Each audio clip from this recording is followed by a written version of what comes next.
यह कहानी है एक साधारण किसान रमेश की। रमेश गरीब था लेकिन उसकी भक्ति अटूट थी। हर दिन वह सुबह जल्दी उठकर रमेश माता रानी के मंदिर जाता और घंटों पूजा करता। चाहे जिंदगी में कितनी भी मुश्किलें आएं, रमेश की आस्था कभी नहीं डगमगाई। लेकिन इस बार रमेश के जीवन में एक बड़ा संकट आ गया। कई महीनों से बारिश नहीं हुई थी, उसकी फसलें सूखने लगी थी। परिवार भुखमरी की कगार पे था।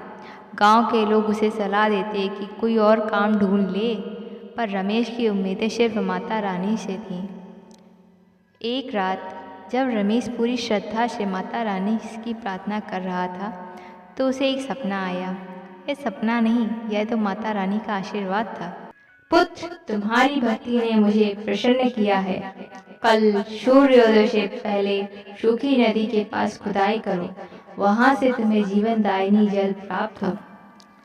सुबह उठते ही रमेश ने यह सपने की बात अपने परिवार को बताई। पहले तो कोई यकीन नहीं कर पाया, लेकिन रमेश का विश्वास अडिग था। माता रानी के आशीर्वाद से उस सूखी नदी से पानी निकलने लगा। रमेश और उसका परिवार आनन फानन में उस पानी को अपने खेतों की ओर मोड़ने लगा। सूखी फसलें फिर से हरी भरी हो गईं। गांव के लोग हैरान थे।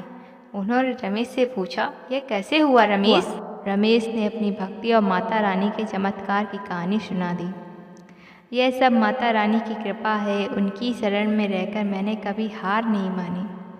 उस दिन के बाद रमेश का जीवन बदल गया। उसकी फसलें खूब फलने फूलने लगीं। गांव के लोग भी उसकी भक्ति से प्रेरित होकर माता रानी की भक्त बन गए। रमेश की सच्ची भक्ति और माता रानी के आशीर्वाद ने उसकी ज़िंदगी को संकटों से निकाल कर खुशियों से भर दिया।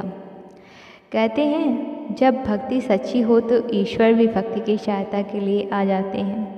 रमेश और उसके परिवार की कहानी हमें यह सिखाती है कि विश्वास और धैर्य से हर मुश्किल का हल निकल सकता है। आस्था और भक्ति में असीम शक्ति होती है। जय हो माता रानी की।